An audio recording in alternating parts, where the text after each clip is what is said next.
लेकिन जब लोग आपको पार्ट टाइम पॉलिटिशियन, खासतौर से जो कांग्रेस के लोग हैं, वो जब इस तरह की टिप्पणी करते हैं तो कैसे हैंडल करती हैं आप? तो वो आपको बताता है कि आज भी मैं पॉलिटिकली कितना रेलेवेंट हूँ, क्योंकि लोग उसी पे टिप्पणी करते हैं जो रेलेवेंट होता है। जो इरेलेवेंट होता है उसके लिए किसी के पास समय नहीं होता। आपने उनके सबसे बड़े नेता को हराया। पार्ट टाइम हो या फुल टाइम हो, एक्टर हो या पॉलिटिशियन हो, लेकिन रेलेवेंट हूँ। और 150 करोड़ के देश में रेलेवेंट होना बिना किसी पद के, मैजिक। हाँ, यकीनन ये बिल्कुल सही बात है, लेकिन आपका कद और पद ऑलरेडी इतना ऊंचा हो चुका है कि अब ये बताने की जरूरत नहीं है। स्मृति जी जहाँ जाएंगी यकीनन उस मंच की आप शोभा बढ़ाएंगी। मैं एक और माफ़ी चाहती हूँ चीज़ बोल रही, जिसको ये भ्रम है कि कद और पद से जीवन में कुछ हो जाता है, उसको याद रखना चाहिए कि जब आप जिस दिन मृत्यु को प्राप्त करते हो उस दिन आपका अपना परिवार सूर्यास्त से पहले आपका दाह संस्कार कर देता है। आपके अपने लोग जिनको आप बहुत प्यार करते हैं, जिनको आप जीवन देते हैं, वही आपका दाह संस्कार कर देंगे।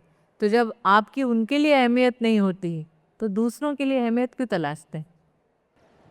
जब आप इस तरह की बातें कहती हैं तो लगता है अध्यात्म की दुनिया की कितनी मोटी मोटी किताबें पढ़ के आने के बाद, स्मृति जी क्या ऐसा है? मैं कभी कोई ऐसी मोटी मोटी किताबें नहीं पढ़ पाती, ये चश्मा फाइल देख के आया है। नहीं नहीं, मैं सच में आपसे पूछ रही हूँ कि क्या आपको आध्यात्मिक इस तरह की किताबों को पढ़ने का शौक है? शुरुआत की थी सड़क से, तो सड़क से लेकर संसद तक बहुत कम लोग पहुंचे हैं, वो भी मेरी आयु में। मैं मंत्री बनी तो मैं 38 ईयर्स ओल्ड थी, 37-38 ईयर्स ओल्ड। तो आज मैं 49 ईयर्स ओल्ड हूँ। मैं 3 बार की सांसद रह चुकी हूँ, 5 मंत्रालय मेरे रह चुके हैं। मैं 2 देश के प्रधानमंत्रियों के साथ काम कर चुकी हूँ। मैं भारतीय जनता पार्टी में कई पदों पर रह चुकी हूँ और अभी तो मेरा आधा जीवन भी नहीं हुआ है। तो सड़क से अगर आप पिताजी के साथ किताबें बेचते बेचते यहाँ तक पहुँच सकते हैं, तो सोचिए अगर पक्के मकान से मेरी शुरुआत हुई होती तो मैं कहाँ होती। आपके अंदर एक अलग तरह का जुनून भी देखने को मिलता है स्मृति जी। और आपने सड़क की बात की तो मुझे बार बार वो तस्वीरें आंखों के सामने आती है। आज भी अगर विरोधी दलों को निशाने पर लेना होगा महंगाई के मुद्दे पर, तो एक सिलेंडर ली हुई दिल्ली में विरोध प्रदर्शन की आपकी तस्वीरें नहीं, उसको वो वायरल दिल्ली कर की दी नहीं है, जाती वो हैं। धर्मतला नाम की जगह है कलकत्ता में। और धर्मतला में मेरा उस वक्त जो धरना प्रदर्शन था, उसके बाद मुझे वहाँ से उठाकर वहाँ की साथ की एक पुलिस स्टेशन है, वहाँ पे ले जाके जेल में डाला गया। अच्छा खासा 8 घंटे बिठाया गया कि मरो सड़ो जेल में पता चलेगा। तो 8 घंटे बाद जब लौटे तब भी मैं मुस्कुरा ही रही थी, तो वो झक मार के वो बेचारे झल्ला के मुझे छोड़ के गए। तो ये उसकी फ़ोटो है। तस्वीर है, आज भी वो बहुत वायरल होती है। मेरे लिए बहुत बड़ा कॉम्प्लीमेंट है कि अगर विपक्ष को भी कोई पॉइंट प्रूव करना होता है तो उन्हें स्मृति ईरानी की जरूरत पड़ती। क्या वजह है, आप इतना ज्यादा निशाने पर क्यों रहती हैं? पता नहीं, बहुत ही स्वीट होंगी शायद, मुझे क्या पता। मुझे ऐसा लगता है कि अगर देश की सबसे पुरानी राजनीतिक पार्टी आपको निशाने पर रखे, इसका मतलब आप में कुछ तो पॉलिटिकल दमखम होगा कि आज भी जब आप संसद में नहीं हैं तो बिना आपके नाम जपे उनको नींद नहीं आती। कुछ तो ऐसा होगा। किसी बात का डर है उनको, क्योंकि अभी पूरा पूरा भविष्य बाकी देखिए, है। आप मुझसे बतिया रही हैं पिछले 15-20 मिनट से, आपको डर लगा? मैं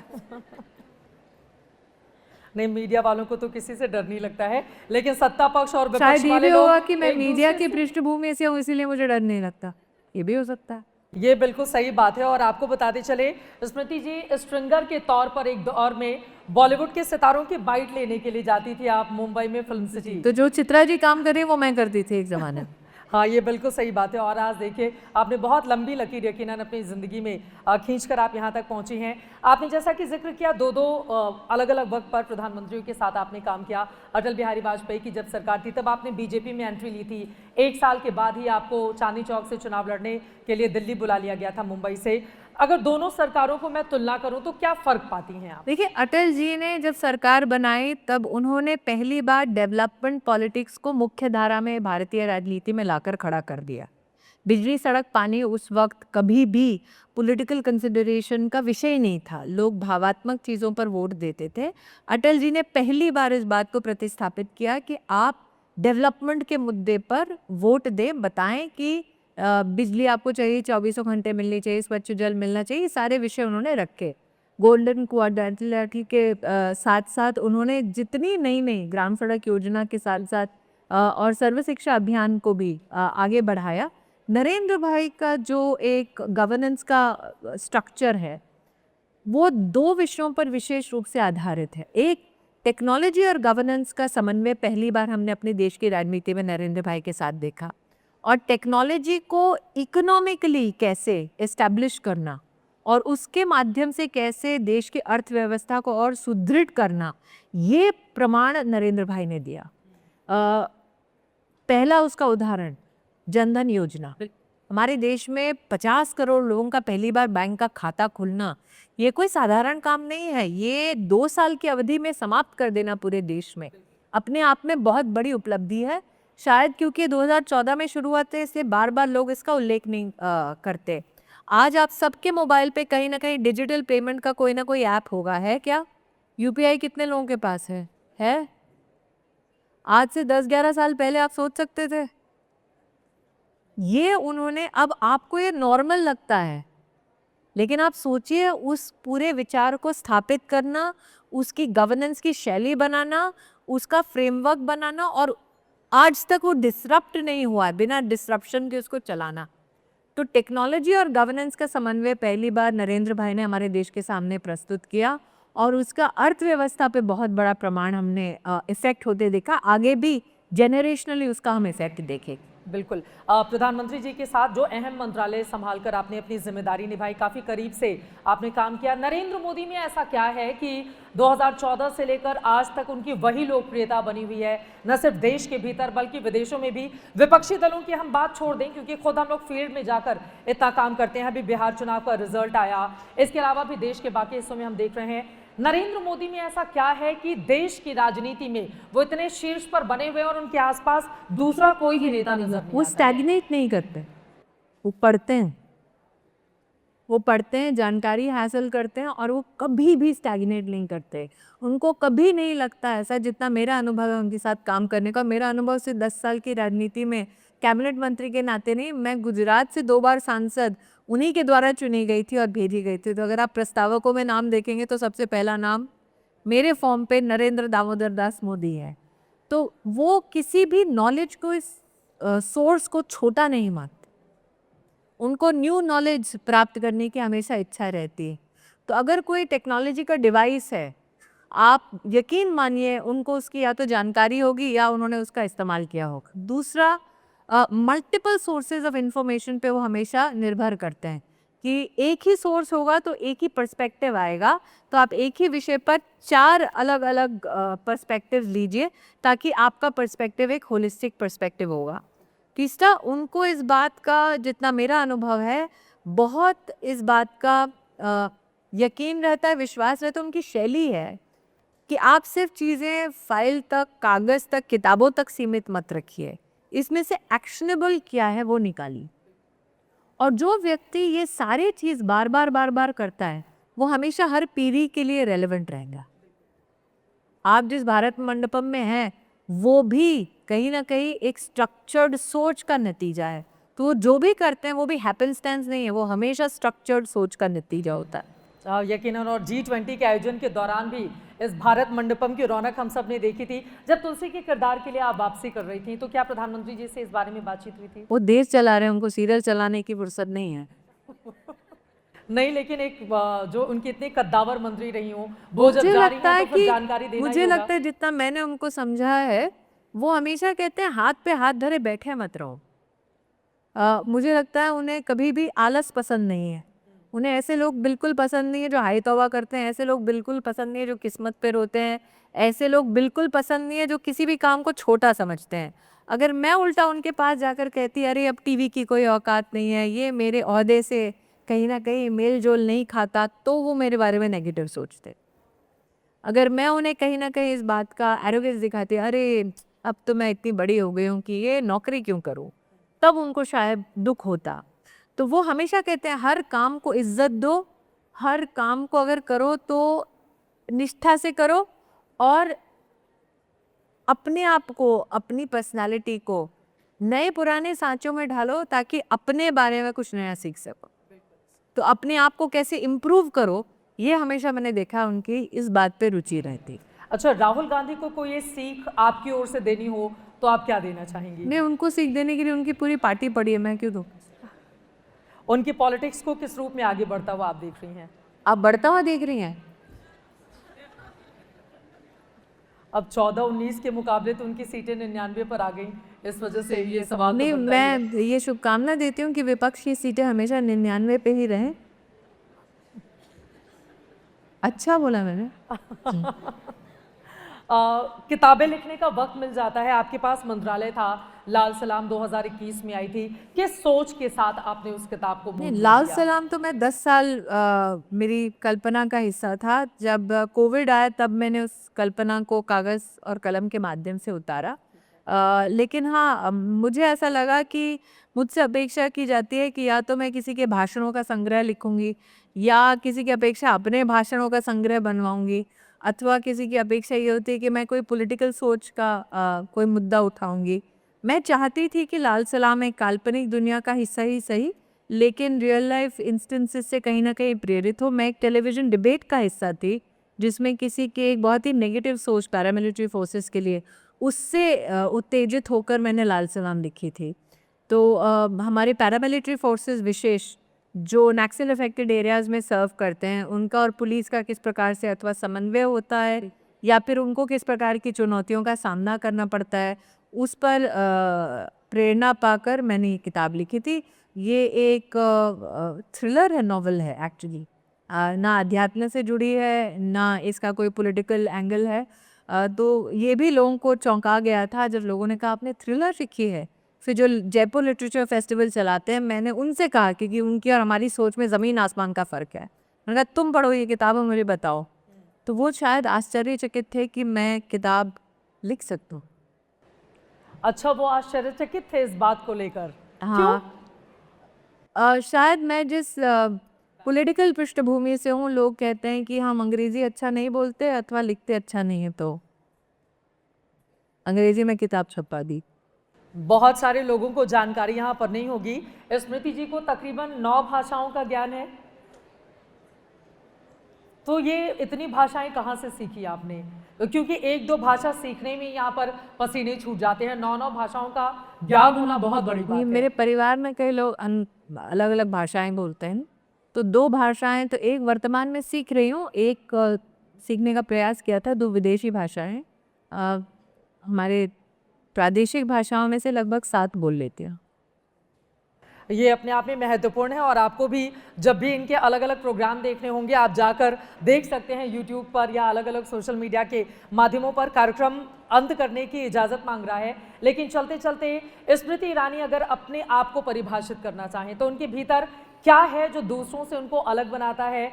आत्मविश्वास बढ़ाने के लिए, आप जैसा बनने के लिए यहाँ पर जो युवा पीढ़ी बैठी हुई है उनको क्या करना होगा? किसी की तरह मत बनो, जो खुद हो उसी में अपने आप को और निखारो।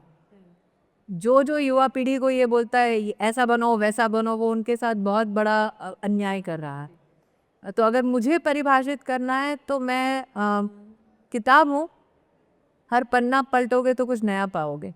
क्या बात है। और उस किताब में बहुत सारे सुनहरे अक्षरों में लिखे गए शब्द भी मिलेंगे। तो उस किताब में हास्य का भी एक वो होगा चैप्टर। उस किताब में ट्रेजेडी और कॉमेडी के साथ साथ कहीं ना कहीं थोड़ा बहुत वैलर होगा, कोई एडवेंचर होगा, थोड़ा बहुत थ्रिल होगा और थोड़ा थोड़ा अध्यात्म भी होगा। आपने हास्य की बात कर दी, लेकिन आपको जानने वाले लोग कहते हैं कि बहुत कड़क मिजाज हैं, किसी से भी भिड़ जाती हैं। बिल्कुल सही कहता है। मैंने जानबूझकर एक छवि बनाई जो काफ़ी टफ दिखने वाली छवि है, क्योंकि जब आप महिला एडमिनिस्ट्रेटर के नाते कुछ करना चाहती हैं तो आप नहीं चाहती कि लोग आसपास आपके विषय को हल्के में ले। तो अगर मैं एक नो नॉनसेंस मिनिस्टर के रूप से जानी जाती हूँ तो वो भी एक हैपेंस्टेंस नहीं है, वो भी जानबूझकर गढ़ा गया एक मानचित्र है। बिल्कुल। अब मैं आखिरी सवाल पे आ जाती हूँ। एक पत्रकार के तौर पर मैगडी में हमने देखा आपने किस तरह से वहाँ पर काम किया, पिता को किताबों के लिए आपने प्रेरित किया, वहाँ पर आपने उनकी मदद की, फिर टीवी की दुनिया में, फिर राजनीति में आई, मंत्रालय संभाला, फिर टीवी की दुनिया में वापस गई। कोई अभी ऐसा सेक्टर बाकी है जिसमें स्मृति ईरानी को ये छूट गया है, इसको और पूरा कर लेना है? मैं प्राइवेट सेक्टर में भी लौटी और पिछले 1 साल में मैंने 2 स्टार्टअप्स को मेंटोर किया। उसमें से एक स्टार्टअप की अभी अभी वैल्यूएशन आई है एक इन्वेस्टमेंट बैंक से, और वो वैल्यूएशन लगभग 200 करोड़ की है। तो आप में से कोई अगर स्टार्टअप में मेंटरशिप चाहता है तो वो भी मदद मैं कर सकती हूँ। दोनों मेरे स्टार्टअप्स, एक स्टार्टअप की 200 करोड़ की वैल्यूएशन हुई है और दूसरे स्टार्टअप में इंटरनेशनल इन्वेस्टमेंट आई है लगभग $10 मिलियन की। तो क्या बात है, यहाँ से जाकर मुझे लग रहा है बहुत सारे लोग आने वाले हैं आपके पास। एक चीज़ और मैं जानना चाहूँगी, मैंने देखा जब मैं पश्चिम बंगाल गई थी 2021 की, उस समय आपके अलग अलग कार्यक्रम मैंने अटेंड किए थे। वहाँ पर जाके फर्राटेदार बंगाली में बोलना, गुजरात में जाकर गुजराती में बोलना, यूपी में आप वहाँ से चुनाव जीती, उत्तर प्रदेश में जाकर बिल्कुल शुद्ध हिंदी जिसमें दूसरी भाषाओं का कोई मिश्रण नहीं होना, जब आप अंग्रेजी बोलती हैं। तो अगर इसको हम डिफाइन करना चाहें, भाषा सीखने के लिए क्या होना तो चाहिए? उसके पीछे राज ये है कि मेरे दादा जो अनडिवाइडेड पंजाब था विभाजन से पहले, वहाँ से हैं पंजाबी, लेकिन वो सेटल हुए उत्तर प्रदेश में मुरादाबाद में। दादी मेरी महाराष्ट्रन है, नानी मेरी धुबड़ी असम से है, नाना मेरे बंगाल से हैं, पति मेरे गुजरात से हैं। और आपके घर में कोई बहू आई है, शायद वो दक्षिण भारत से हैं? वो हाँ, हमारे लार्जर फैमिली ग्रुप में आई हैं बहू दक्षिण भारत से। अभी तो किसी का ऐसा सौभाग्य नहीं हुआ कि मुझे सास के रूप में झेल ले। बेटे का अभी तक ब्याह नहीं हुआ है, लेकिन हाँ। निश्चित रूप से जिस दिन होगा, अगर वो भी कोई अलग भाषा बोलेगी तो आप यकीन मानिए कि मैं भी आपको उसी भाषा में बात करती हुई नजर आऊंगी। अब भाषा की ये जो विविधता है वो अपने आप में अद्भुत है।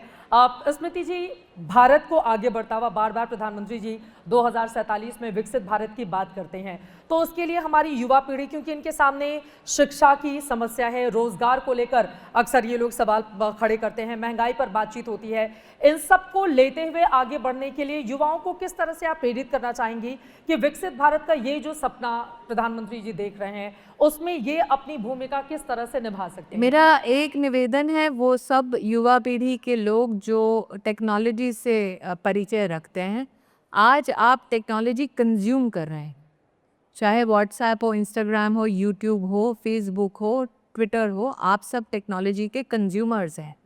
आप में से कौन है जो टेक्नोलॉजी का इजाद कर सकता है? इनोवेशन की दृष्टि से विशेष जो हमारा सॉवरेन टेक्नोलॉजी है वो बना सकता है।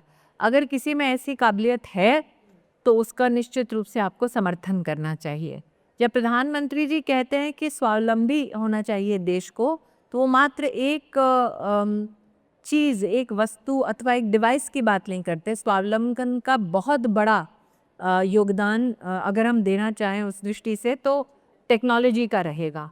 तो विशेषता वो नौजवान जो टेक्नोलॉजिकली इंक्लाइंड है, मेरा उनसे आग्रह है कि आप विशेष रूप से टेक्नोलॉजी को तवज्जो दें। दूसरा मेरा आग्रह है कि कई लोगों को ये भ्रम है कि युवा पीढ़ी देश के लिए क्या करे। देश के लिए ना सही, आप जिस गली मोहल्ले में रहते हैं क्या उसके लिए पहले कुछ कर सकते हैं? आपकी गली में अगर कोई ऐसा व्यक्ति है जिसको जो स्कूल का ड्रॉप आउट है या जो अडल्ट एजुकेशन पाना चाहता है, क्या उसकी मदद कर सकते हैं? आपकी गली में अगर कोई महिला है जो सूक्ष्म व्यापार करती है लेकिन उसे ये नहीं आता कि बैंक में जाकर हायर क्रेडिट कैसे ले, क्या आप उसकी मदद कर सकते हैं? आप खुद जब गाड़ी चला रहे हैं तब रेड लाइट ना क्रॉस करें, या सड़क पे ना थूकें, या कचरा ना फेंकें। तो मैं हमेशा कहती हूँ, be a citizen that is worthy enough for a soldier to go and perform their duties at the border. Can you be that? If you are that much, वही एहसान है देश में।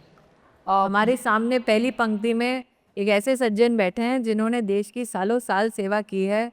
अगर हम उनके लिए कुछ कर सके ना, वो सिर्फ इतना है कि देश में नियम कानून का पालन करो, भेदभाव मत करो, महिला और बड़ों की इज्जत करो। अगर वो कर लिया तो जो हम देश के बारे में गीत गाते हैं ना, वो भी गाने की ज़रूरत नहीं है। देश अपने आप में लहला रहा होगा, अपने आप में सब विकास का गीत गाएंगे। यकीनन, और देश की सेवा करने के लिए ज़रूरी नहीं है कि हर किसी को मौका मिले बॉर्डर पर ही जाने का। तो आप इस तरह से भी जो बातें आपने कही हैं उसके जरिए be worthy of every soldier on the borders, that's it. उतना कर दो तो बहुत बड़ा कल्याण हो जाएगा। और अपने सपने को कैसे पूरा करें। स्मृति जी, जब हम आपको देखते हैं तो हमने देखा एक बेटी जो बिल्कुल सामान्य परिवार की, उसने अपने सपनों को इतना बड़ा आसमान दिया, उसको साकार किया। आपके पीछे बिना कोई मतलब आप चांदी का चम्मच लेकर पैदा नहीं हुई, मुझे लेकिन चम्मच लेके ही पैदा नहीं हुई, चांदी तो दूर की बात है। चम्मच की भी औकात नहीं थी हमारे घर में जी। तो क्या ये बातें जब हम कुछ बन जाते हैं तब बताना आसान होता है? नहीं, मैं तो पहले भी बता रही थी, सुनने वाला कोई नहीं था। बन जाते हैं तो सुनने वाले मिल जाते हैं, और कुछ नहीं होता। मुझे ऐसा लगता है कि जब मैं ये बातें आज करती हूँ, वो किस लिए करती हूँ? क्योंकि हम किताबों में पढ़ते हैं कि द इम्पॉसिबल इज पॉसिबल। मैं उसका उदाहरण बनना चाहती थी बिल्कुल। कि अगर आपको कोई कहता है कि आप सड़क पे हैं, कभी भी आसमान छू नहीं पाएंगे, तो मैं शायद वो एक एग्जाम्पल बनना चाहती थी लोगों से कहने के लिए कि आसमान छू भी सकते हैं और चाहे तो एक दिन सुराग कर भी सकते हैं। क्या बात है, दुष्यंत कुमार की पंक्तियों के इतने खूबसूरत तरीके से आपने बता दिया कि एक पत्थर तो तबीयत से उछालो यारो, आसमान में फिर सुराग हो जाएगा। अब इतनी गंभीर चर्चा हमने कर ली है, हालांकि कई लोग बहुत गौर से आपकी बातों को सुन रहे हैं, आत्मसात कर रहे हैं। अब मैं आ जाती हूँ आपकी ज़िंदगी पर। आपने किताबों के पन्ने की बात कही, किताब भी लिख चुकी हैं। क्या स्मृति ईरानी अपनी ज़िंदगी पर, अपने जीवन को किताबों में क्रमबद्ध करेंगी? बिल्कुल नहीं, क्योंकि अगर सच लिखूंगी तो एक्सप्लोजन बाहर हो जाएगा। ऐसा क्या है कि सच लिखने से आप कतरा रही हैं? नहीं, मैं कतरा नहीं रही हूँ। हमें इस बात का भ्रम नहीं होना चाहिए कि हम जिस वायुमंडल में उसमें हम सिर्फ एक हैं, कई लोग उसका हिस्सा हैं। तो मुझे अधिकार है जब मैं सर्व करती हूँ अपने देश को कि मैं अपनी आप बीती बोलूँ, लेकिन मेरी आप बीती बोलने से बाकी और क्या क्या बिगड़ सकता है संतुलन की दृष्टि से, तो मुझे अपनी उस रिस्पॉन्सिबिलिटी को समझना होगा। कई लोग किताबें अपनी राजनीति पर इसलिए भी लिखते हैं ताकि वो कहीं ना कहीं रेलेवेंट रह सके जब उनकी राजनीति ख़त्म हो जाती है। मैं किसी किताब में रेलेवेंट होने के लिए अपना जीवन नहीं जीती, मैं जीवन जीने के लिए जीवन जीती हूँ। तो इसलिए मैं कभी भी किताब इससे नहीं लिखूंगी, क्योंकि एक, मैं अपने आप को इतना महान नहीं समझती कि लोग अपना पैसा ज़ाया करें ताकि बैठकर कोई किताब पढ़े। दूसरा, अगर मुझे कभी कुछ लिखना है तो मैं सत्य के अलावा कुछ लिख नहीं सकती, ऐसी मेरी फितरत है।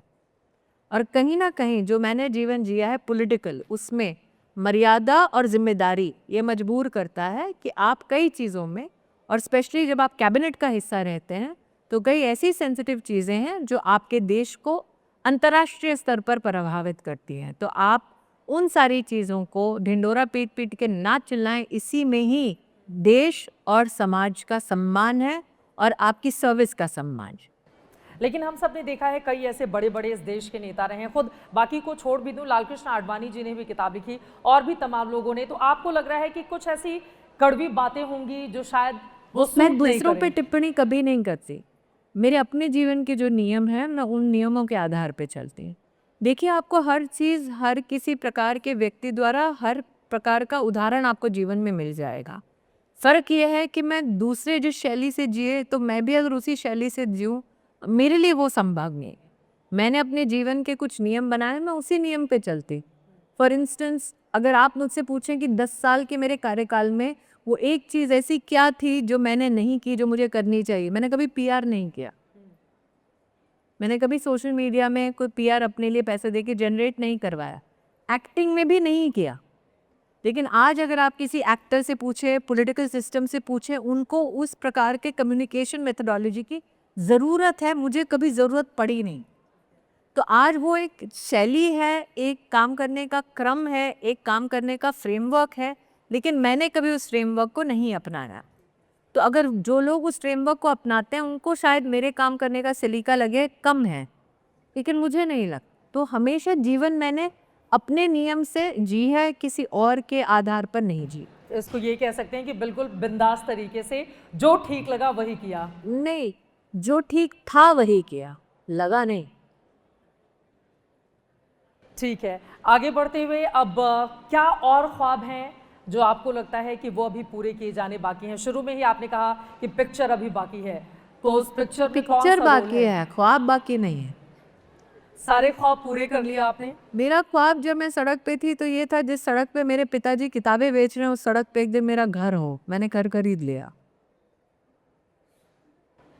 वो किस्सा मैं चाहूंगी एक बार हमारे दर्शकों को आप बता दें जो यहाँ पर बैठे हुए हैं कि धौला कुआं के पास आपके पिता मेरे पिताजी जो आर्मी क्लब है उसके सामने किताबें बेचते थे धौला कुआं में, और एक और शांति निकेतन में किताबें बेचते थे।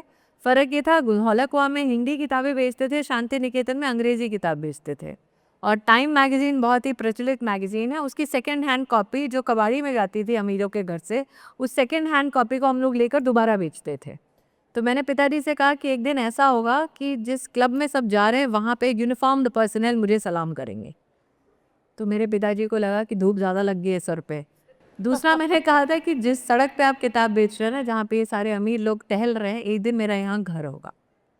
तो ये मौका आया जब मैं कैबिनेट में सर्व कर रही थी। यूनिफॉर्म पर्सनल मेरे रैंक की वजह से मुझे सैल्यूट करते थे। तो वो दृश्य मेरे पिता ने देखा और जिस सड़क पे वो किताब बेचते थे वहाँ पर मैंने घर लिया, और घर ले के बाद वहाँ पे परिवार में किसी और को कदम रखने की इजाज़त नहीं थी। मैं अपने पिता को लेके आई, सबसे पहला कदम मेरे पिता ने रखा और मैंने उनको वो सड़क दिखाई कि आपको याद है यहीं किताबें बेचते थे। तो वो खूब रोए थे उस समय। हाँ, मुझे नहीं लगता कि जब देखिए उस वक्त उनकी क्या उम्र रही होगी, करीबन 26-27 साल के नौजवान हुए होंगे। एक 27 साल का आदमी अपनी बेटी को लेकर बैठा है और उसकी बेटी ये बोल रही है, तो उनको क्या लगा होगा उस वक्त अपनी जवानी में। तो उनको वो बातें अब याद वो थी? 75 साल के हैं। तो मैंने कहा देखो भाई, मैंने आपसे 40 साल पहले एक वादा किया था, वो मैंने पूरा किया। बहुत कम लोग ऐसे खुशनसीब हैं जो अपने माँ बाप को दिया वादा पूरा कर सकते हैं, मैं उनमें से हूँ। मैंने अपने माँ बाप को जो जो वादा किया वो पूरा किया। मेरी माँ ने कहा था कि मैं कभी भी किराए के घर में मरना नहीं चाहती, मैं अपनी छत के नीचे मरना चाहती हूँ। जब मेरी औकात हुई सास बहू करके, तो मैंने पहला घर अपनी माँ को लेके दिया कि तुम मरेगी तो अपनी छत के नीचे मरेगी, चाबी उसके हाथ ही थी। और मैंने पिता को वादा पूरा करके दिया कि जिस सड़क पे तुम किताब बेचते हो उस सड़क पे मैं तुम्हें घर लेके दिखाऊंगी। तो मैंने वो वादा पूरा किया। स्मृति जी, ये जो हौसला है ना, यकीनन हमारे समाज में आज भी हम लोग अलग अलग जगहों पर जब रिपोर्टिंग करते हैं तो देखते हैं कि कैसे बेटे और बेटियों में फ़र्क किया जाता है। बेटों को ज़्यादा तवज्जो दी जाती है, बेटियों से तो उम्मीद भी नहीं की जाती कि ये बड़ी होकर हमारे लिए, या कभी कोई शायद ही माँ बाप हो जो कहे कि बेटी बड़ी होकर हमारे लिए छत बनवाए या मेरे लिए। उसको शादी के लिए ज़्यादा कहा जाता है कि बड़े होकर शादी करना है, पैसे इकट्ठे करने हैं। लेकिन यकीनन आपकी ये कहानी जब घर घर तक पहुँच रही है तो तमाम माँ बाप को भी प्रेरणा मिलेगी कि अपनी बेटियों पर मुझे अगर नहीं आप लगता भरोसा माँ बाप रखेंगे तो- जानबूझ के बेटियों को शादियों में धकेल रहे हैं क्योंकि वो बेटियों से कोई उम्मीद नहीं रखते। उनको ये लगता है कि बेटी को सिक्योर करने का यही एक साधन है। अगर आप माँ बाप को आज कहें कि तुम्हारी बेटी वकील बन जाएगी, टीचर बन जाएगी, बिजनेस पर्सन बन जाएगी, तो माँ बाप मना नहीं करेंगे, क्योंकि वो बेटी की आर्थिक और सामाजिक सुरक्षा चाहता। वो अपनी बेटी को कम नहीं आंकते। लेकिन आपने भी तो शादी से बचने के लिए मतलब नौकरी पहले की कि पैसे उधार पापा के चुकाने हैं, इस तरह का भी हाँ, तो वाकया एक जिंदगी से मेरा जुड़ा हुआ है। दृष्टिकोण अलग था। मैंने अपने माता पिता से कहा कि आपने जो संस्कार दिए हैं मुझपना से ही, अपने संस्कार पे अगर विश्वास है तो मुझे जो करना है करने दो, छोड़ दो। तो उन्होंने अपने संस्कार पे विश्वास करके मुझे जीवन में करना था वो निर्णय लेने दिया।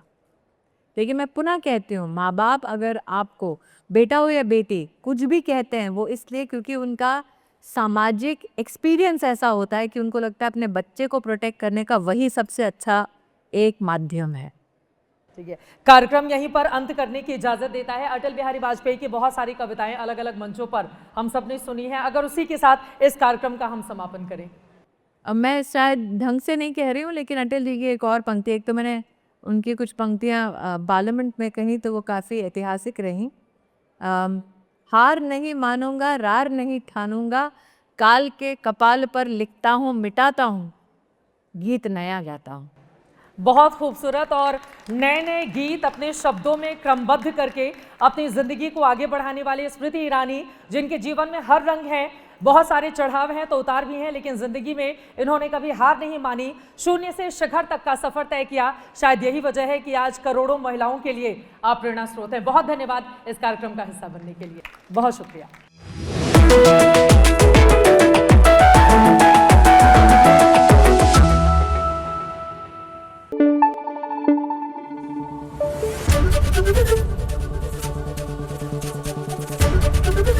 एबीपी न्यूज आपको रखे आगे।